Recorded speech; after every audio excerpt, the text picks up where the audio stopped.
Good afternoon. It's Friday the 31st of July 2020, just after 1 o'clock. Welcome to UK Column News. I'm your host, Mike Robinson. Joining me in the studio today, Patrick Henningsen from 21st Century Wire. Welcome to the programme, Patrick. Great to be with you, Mike. Well, Pat, we need to get started with Boris because he's just given a briefing about the new lockdown, which is not a national lockdown. It's just for the north and Leicester still, but mainly for the north. Let's just briefly have a listen to what he said. Hands, face, space, get a test, self-isolate if you have symptoms. Thanks very much. I think I repeated that often enough. So he ended just by saying there, I think I repeated that often enough. So he was running through the new mantra, hands, face, space, so it goes on. So what was it he was doing? Propaganda, I think, was the main thing. Top marks for that new slogan, that new phrase. Was it space, face? Hands, face, space. Hands, face, space. Yeah. Very good. Yeah. A plus for the Behavioural Insights team. Absolutely. And we'll be coming back onto the Behavioural Insights team a little bit later. But in the meantime, Matt Hancock was talking about the lockdown.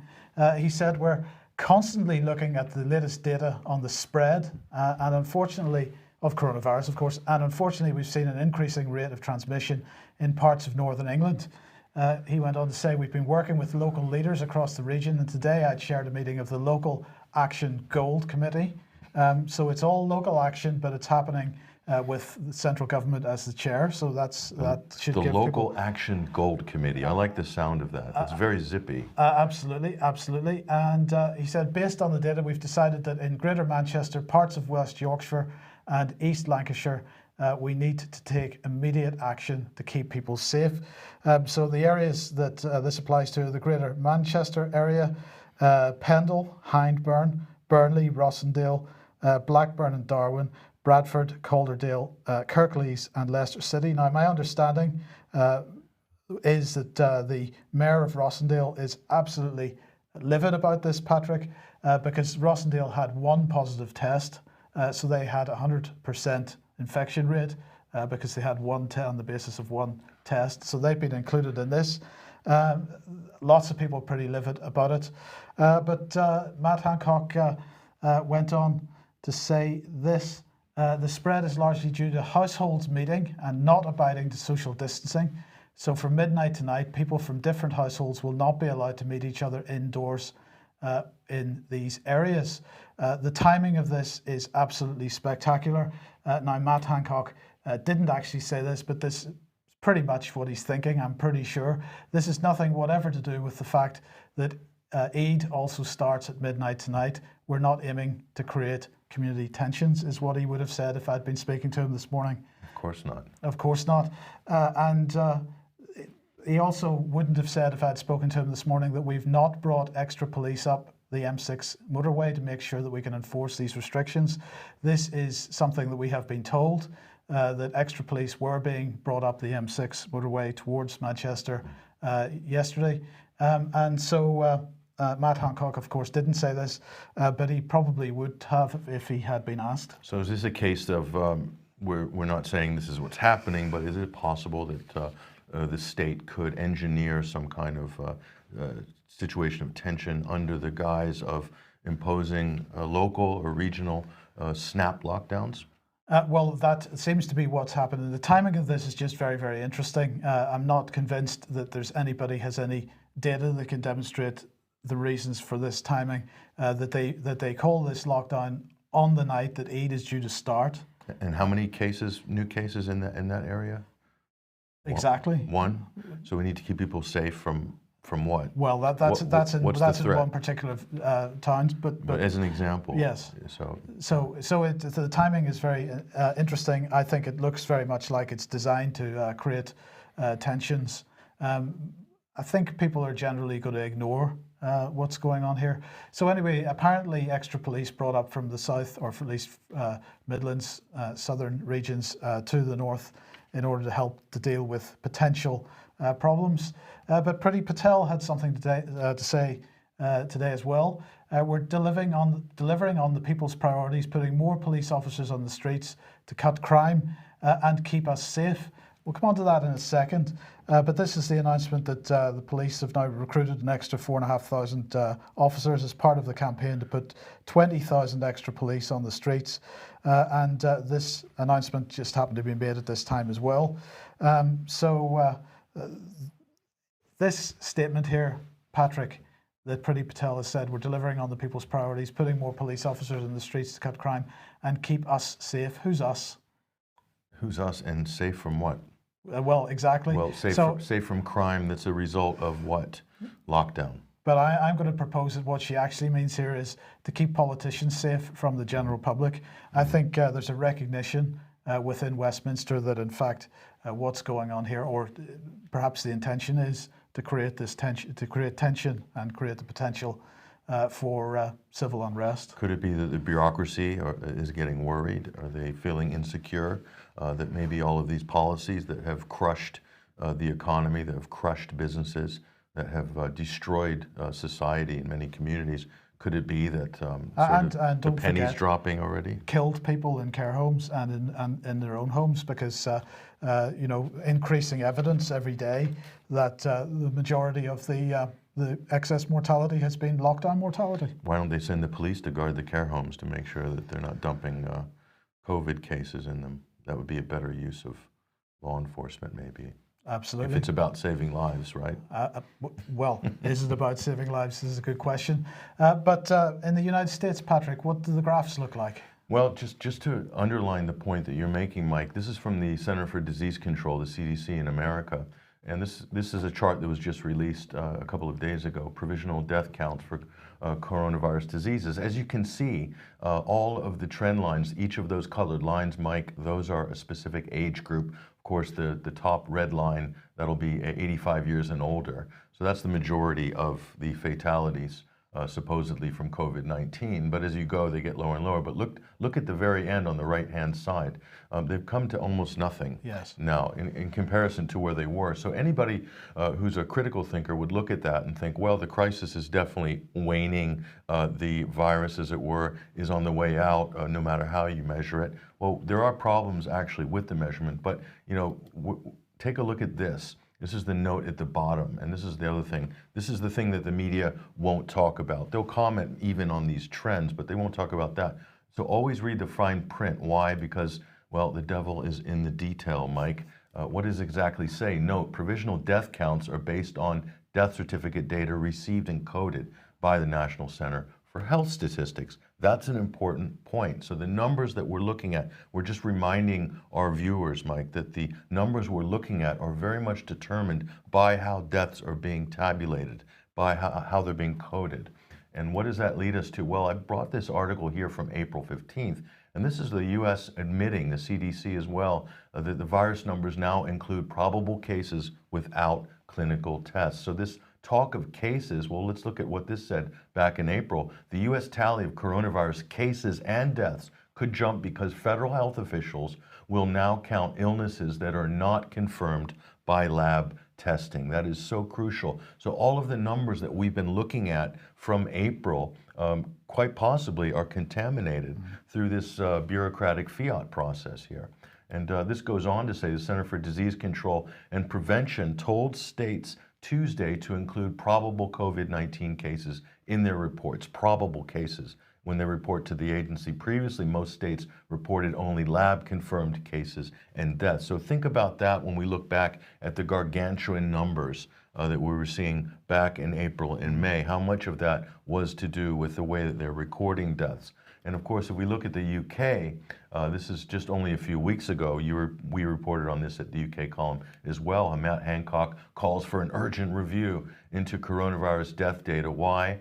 From the government's own website, currently the daily deaths measure counts all people who have tested positive for coronavirus and has since died with no cutoff between the time of testing and the date of death. So that means that you can never recover technically from COVID-19 or coronavirus because you still remain on the list. So you could have tested positive back in March and been hit by a bus yesterday, and you will be counted as a COVID death according to the UK government's own website. So again, this reflects on the numbers in the UK. And what do we call this in normal terms? I mean, we could say it's a dodgy death count, but what it is really cooking the books. This is what they're doing on data and statistics. So again, when you see all of these graphs, with regards to fatalities, with regards to cases, especially fatalities, because that's what drove policy. You have to go back and look at how they were calculating data, dying with coronavirus or with COVID, or dying from coronavirus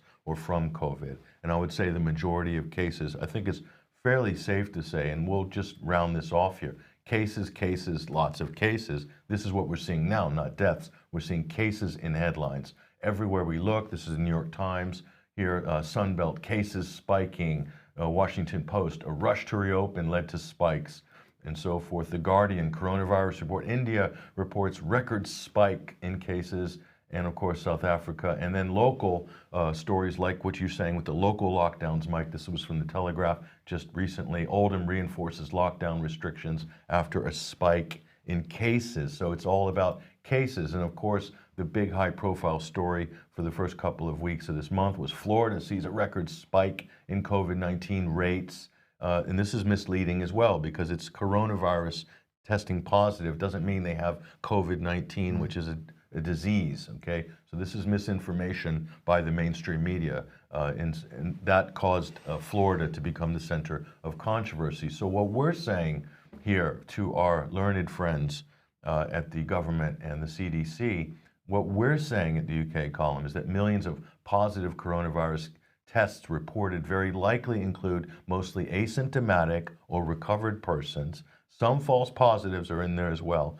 And more importantly, those with some prior form of coronavirus in their system. Low numbers of hospitalizations and deaths mean that the virus appears to be much less deadly to the overall population than previously reported. That's what we're saying. And I don't think that's a big stretch making that statement, No, is it?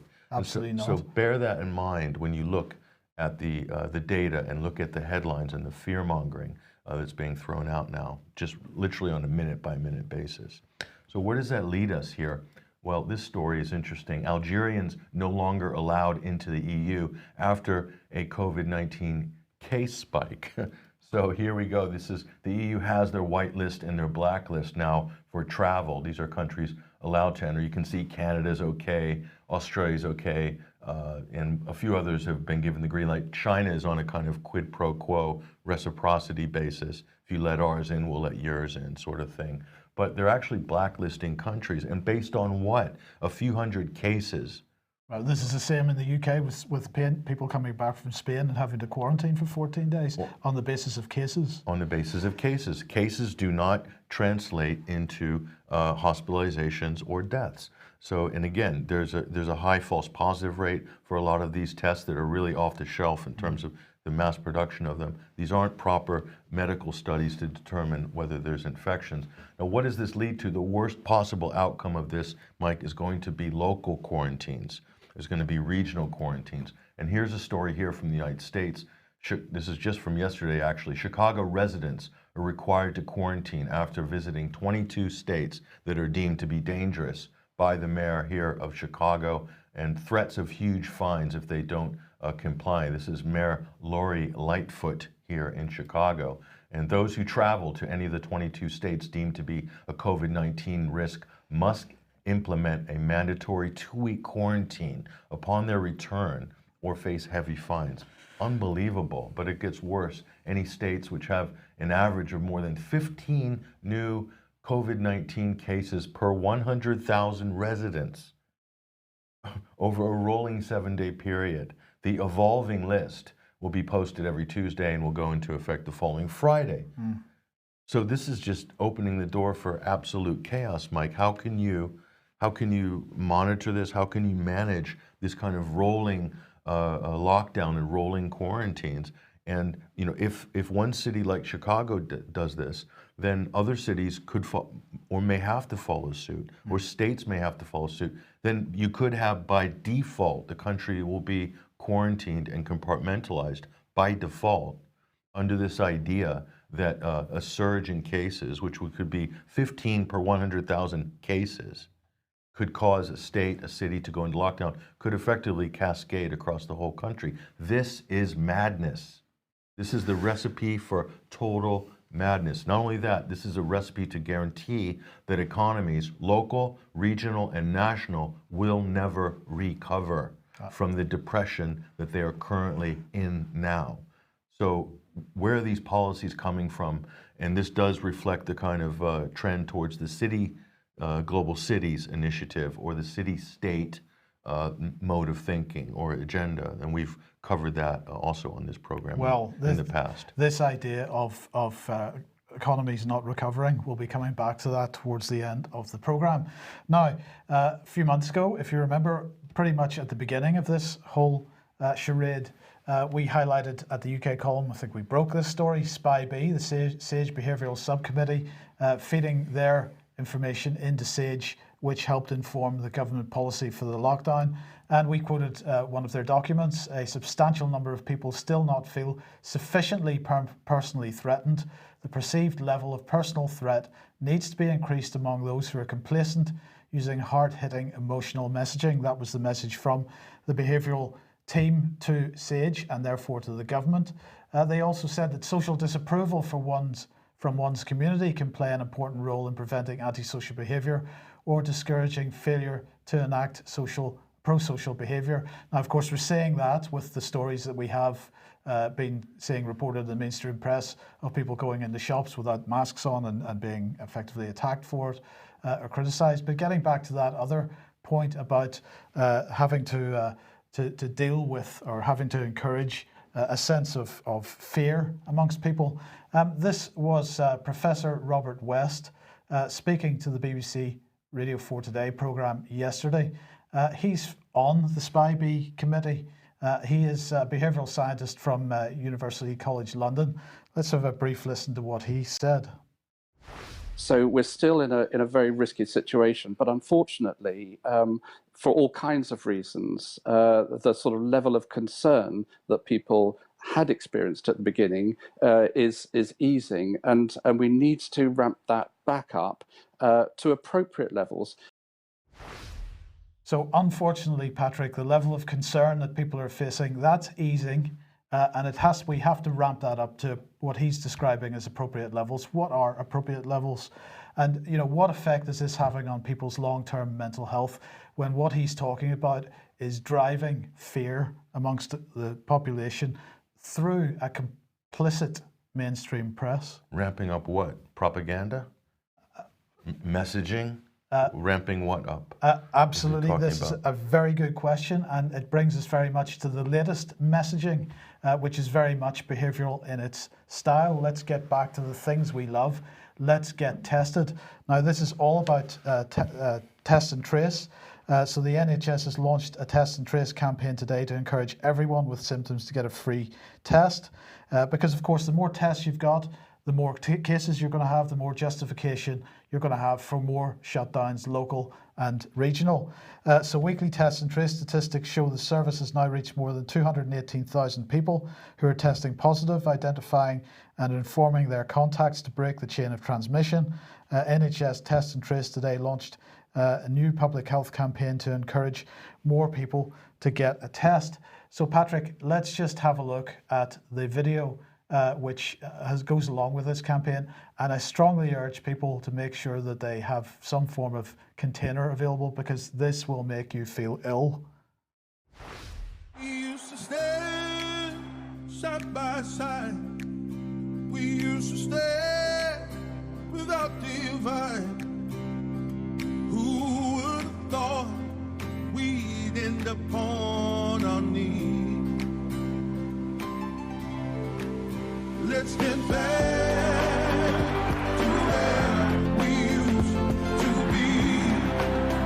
We used to love with open arms, without question, without alarm. Now someone's locked the door, threw away the key. Let's get back to where we used to be. Testing is free, quick and vital to stop the spread of coronavirus. So let's get tested and get back to the things we love.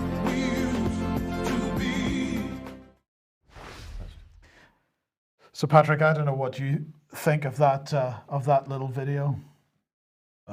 You could Where do we start? Shall we? You could break it down scene by scene, but before we do that, I just want to say, she said, testing can stop the spread of coronavirus. How? How does testing stop the spread of coronavirus? That's the statement that was made by the NHS official. How? They don't explain how. And that's quite an argument to defend, actually. Absolutely, absolutely. Well, look, let's just run through this again, Pat, and so pulling the heartstrings, Mike. So absolutely. Football, the kids can play together. Girls. This is how it used to be. This was what was normal. Yeah, back to your yoga classes here. Back to school, kids normalized. Back to your hairdresser, no masks. Back to the cinema. Here, the family get-togethers, the birthdays, exercise together. Oh, the weddings. Wimbledon, back to sports, hitting all the different classes, the working class for football, middle class for tennis, young and old, get to hug the baby again, back to the fun fairs, love, emotion, girls getting together, Waterloo is empty, the gym's empty, on my lonely commute to work. With a mask on. With the mask on, the churches are closed, let us get back to worship, let us get back to the pub, back to school, real glasses, not plastic glasses. And there she is with the final sales pitch at the end, the close, get tested, stop the spread of the disease. It's free. Absolutely egregious propaganda. That is an unbelievable piece of propaganda piece. So we're going to, it's so good, Mike. This is such great propaganda. We've decided we're going to shortlist it for the Leni Riefenstahl Award for propaganda. And as our viewers might know, we did give this out to the White Helmets for their documentary just a few years ago. I believe that was in 2017. Fantastic work by the White Helmets to bag the Leni Riefenstahl Prize. So what's it going to look like this time? Well, we don't know. No. But is it this one? Yeah, I suppose it is, yeah.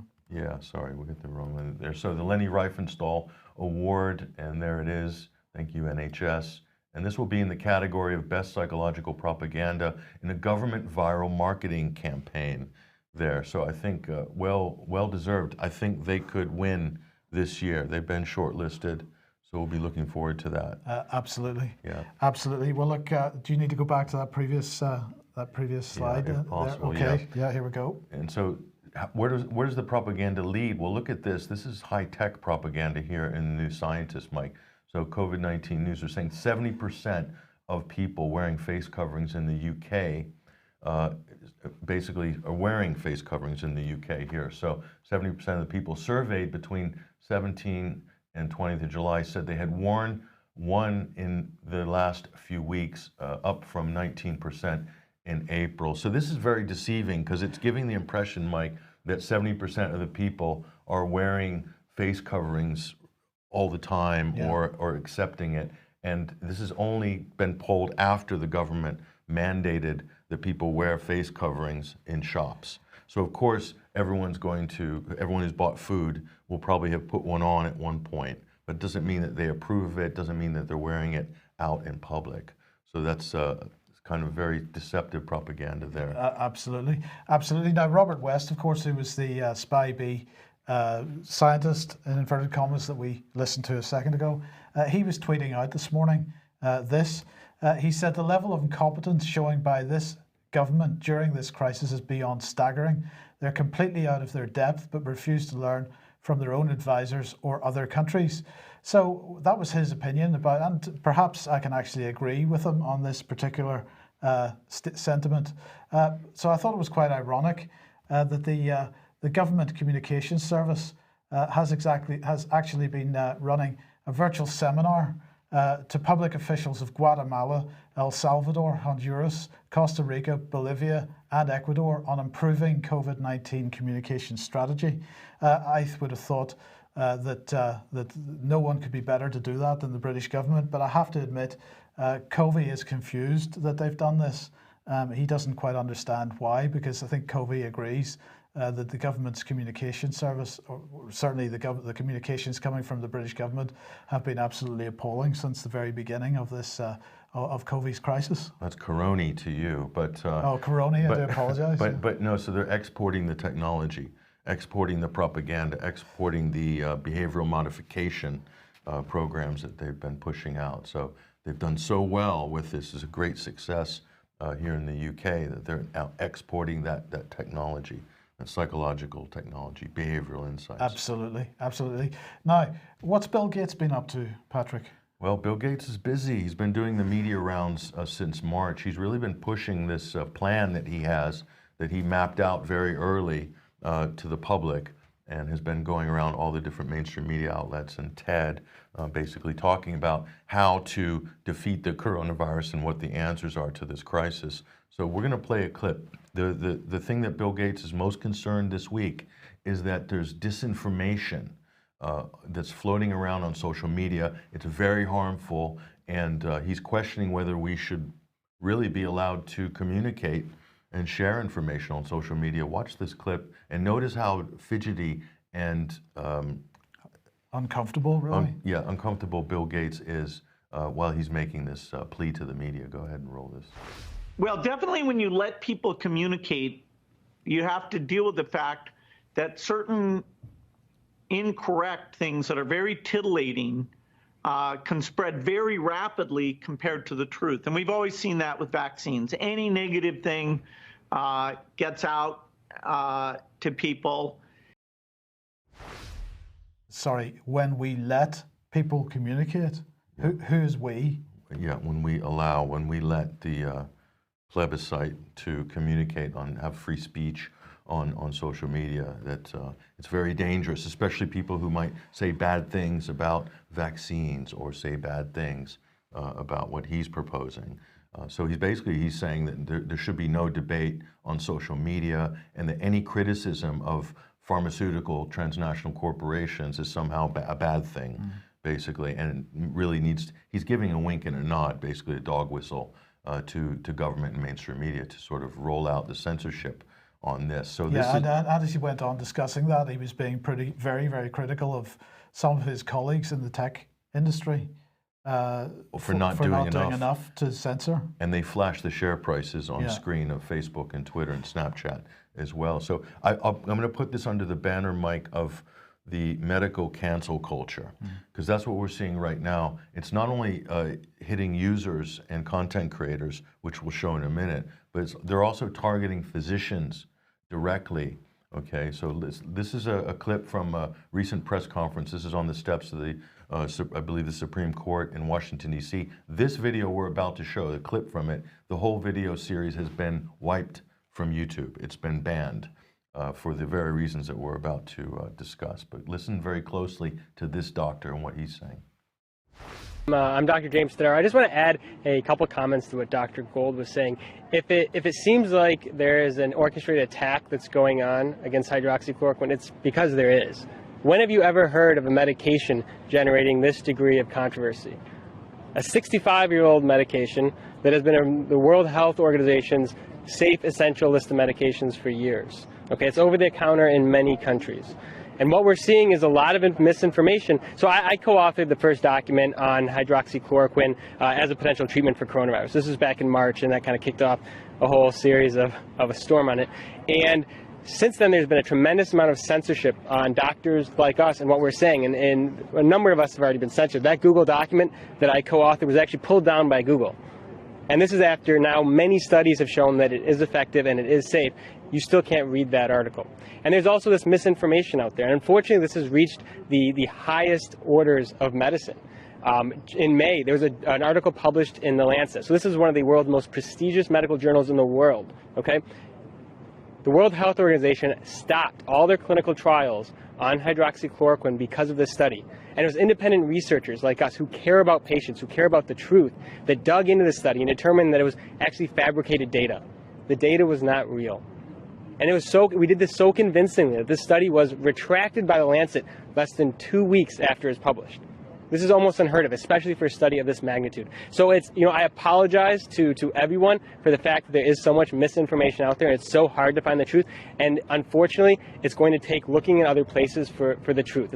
That's why we formed frontline doctors here, to try to help get the real information out there. And of course, it wasn't just the World Health Organization, it was also the British trials that were stopped as a result of that Lancet article.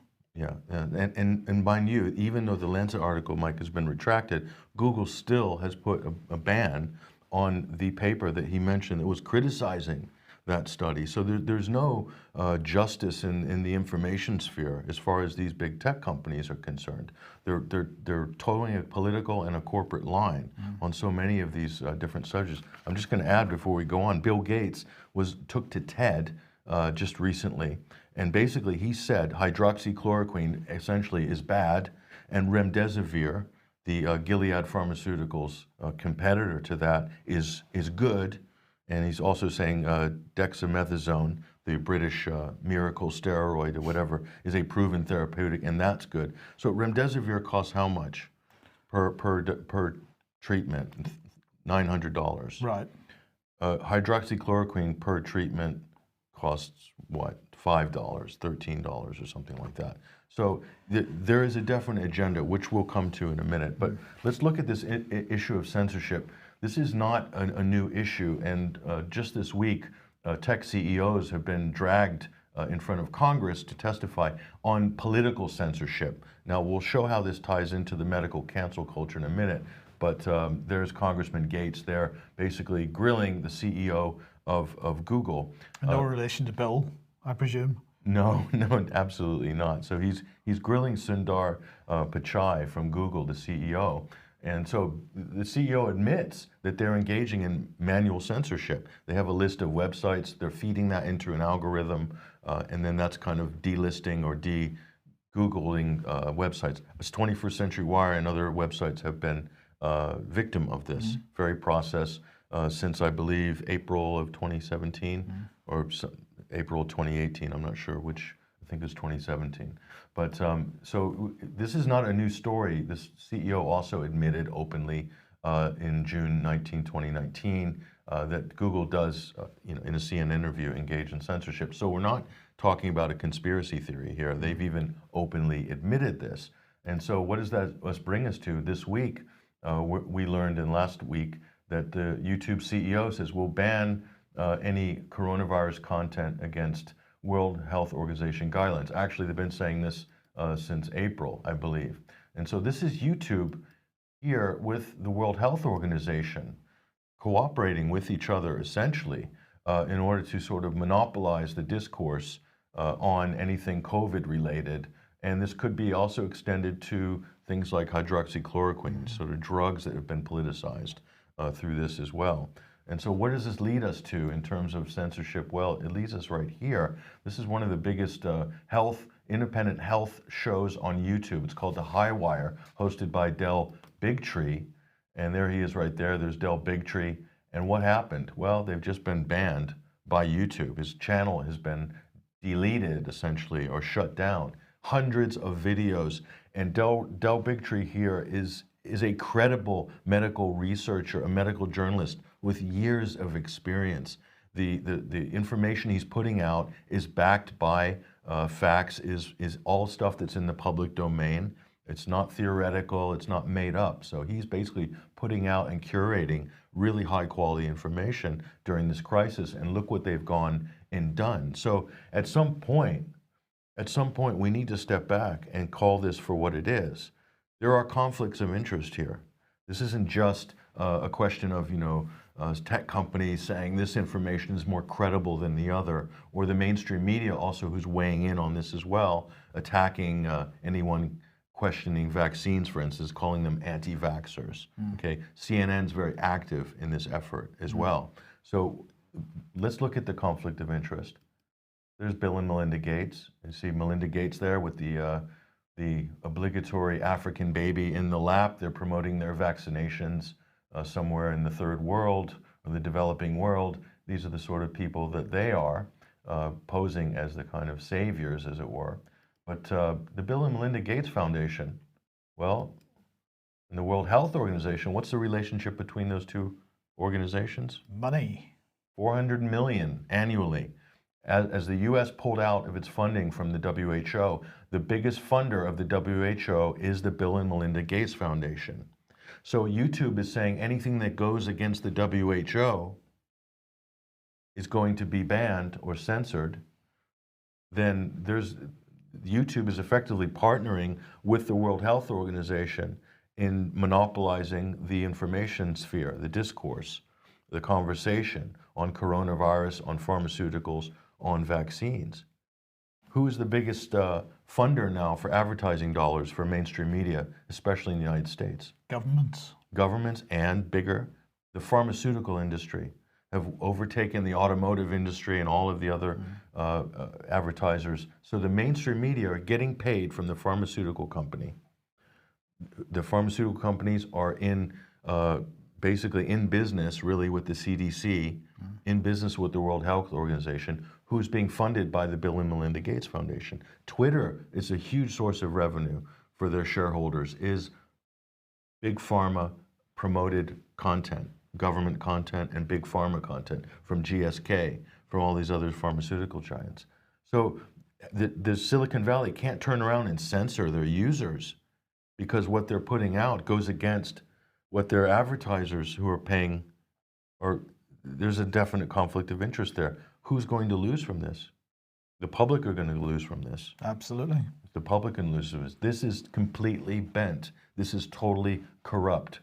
This relationship between the World Health Organization, between big pharma, between social media companies and the mainstream media. There is a circle of money that's a cartel that's formed there. And they're using their power in their closed loop to basically shut out facts, important information, challenges to what are potentially dodgy products, bad policies by government. They're shutting all that down. This is completely outrageous. In any other area of society, people would be raising alarms about corruption on this. And it's happening right in front of our eyes. Absolutely. Okay, now if you like what the UK Column does and you would like to support us, then please head over to ukcolumn.org/community. There are options to help us out there, and that would be very much appreciated. Now let's move on to other topics, Patrick, and we'll start off with Alex Younger, who of course is the head of the Secret Intelligence Service, MI6. He's leaving that job. Now he's famous, of course, at least one of the things that he has pushed through very strongly while he has been head of MI6's fusion doctrine. That will be continued under his successor, and his successor is this man, Richard Moore. So he's the new guy. Have you heard of him? I have never heard of him. Well, that's because he's a bit spooky. But here we go. 1987, he joined MI6. He then was transferred to the Foreign Office in 1990. I'm sure he left MI6 before he did that, but there you go.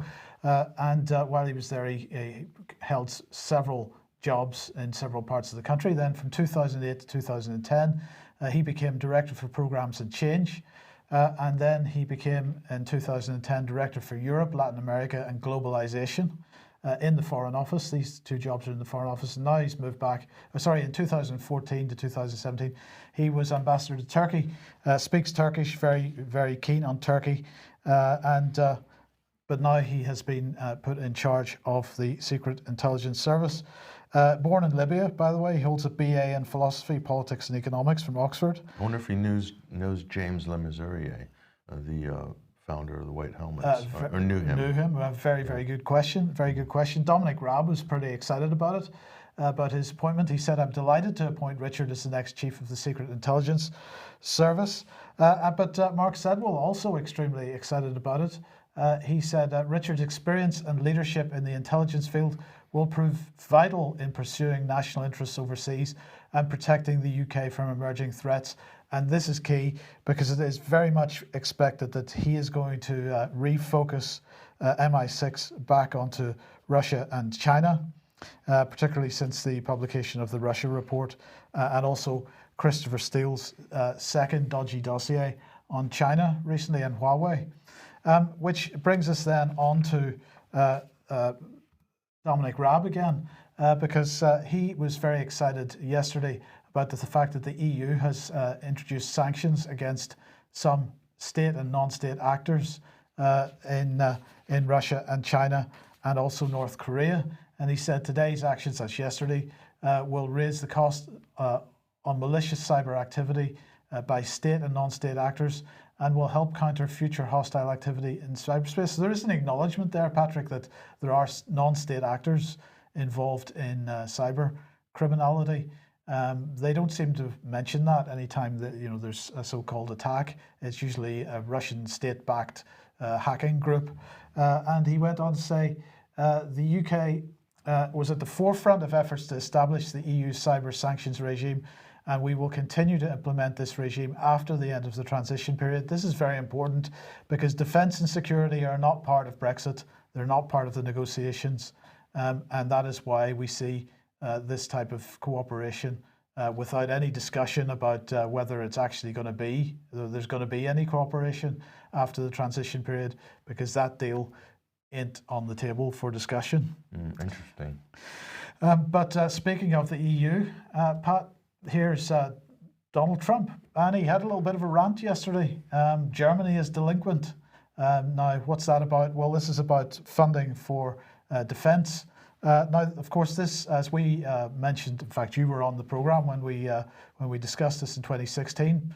Pretty much as soon as he became president, he came over to Europe.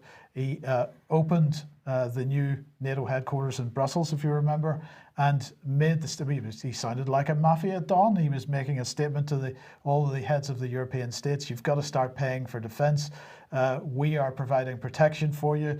That protection is going to be withdrawn unless you start paying more. It was a protection racket. You would have expected, the name Corleone to be associated with what he was saying. But anyway, the Europeans were laughing at him on that day, if you remember, and they seem to have laughed at him ever since. And so here we are in 2020, 4 years later, and he's still banging the same drum. Well, the important point about the story is he announced that he's going to take 12,000 U.S. troops out of Germany. So, the withdrawal from Stuttgart and some of these mainstay U.S. bolt holes that have been there since the Second World War ended. Okay, so effectively what he's doing is terminating the arrangement, the post-World War II U.S.-led world order arrangement to provide defense for Germany. Now, the same arrangement is in Japan as well, and this was originally designed in order to, first thing is to keep Germany and Japan from building up a national military, basically saying, we'll provide your defense for you, don't build a big national standing military, and in return, we're going to give you open access to U.S. markets to help rebuild your war-torn economy. That was the deal. Now, also, the U.S. was also promoting behind the scenes the EU in the early days. For that reason, the CIA was very much on board with that project. No one could have envisioned what the size of the bureaucracy of the EU, what it's become today. But that's the old arrangement. That is the world order that we have since World War II. So that's the beginning of the end of the U.S.-led post-World War II world order. That is historic.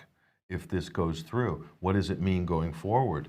What does it mean for Germany? Is the Trump administration having a go at Germany for a specific reason? Could it be the Nord Stream 2 pipeline that it's building with Russia that's going to allow Europe to take natural gas directly from Russia to sort of Northern Europe? Is that the main reason? Is it geopolitical?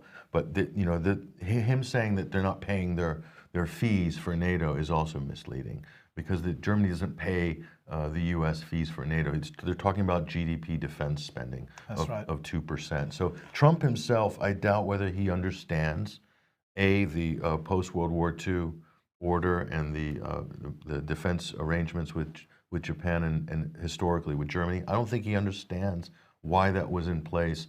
He just doesn't have that depth. So, but he is being fed lines by his advisors, by somebody, in order to expedite this process. And this process is a very real process. It's a very real policy.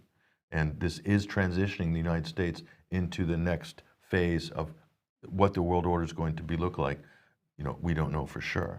Well, there is one possibility, because the question in my mind is, he says he's going to remove them from Germany. Is he bringing them back to the United States, or is he going to move them east into Poland? Because the Polish are lobbying extremely hard for that to happen. They are very, very keen to see more US troops. There's already US troops stationed in Poland. They want to see more US troops in Poland. That puts pressure on Russia, and Polish very, very keen for that. That makes Poland the front line, really. Absolutely. Well, I think Poland feels like they are the front line because that is the EU border right there in the northeast with Belarus, and so they're very keen to get some extra support. So whether that's the long-term plan, I don't know. The danger would be if German and Russian relations continued to improve and that pipeline went in, could that create tension between Germany and Poland in the future? That would be, or Germany and the Baltics. That would be very dangerous. Absolutely. Now, yesterday was World Day Against Trafficking in Persons. And the United Nations, of course, these World Days are United Nations days. This was the United Nations website, how they decided to cover it. And what staggered me here, Patrick, was, of course, the focus here is not on the people who are being trafficked at all. The focus on here is what's that, medical. It's sort of COVID related. It's about first responders.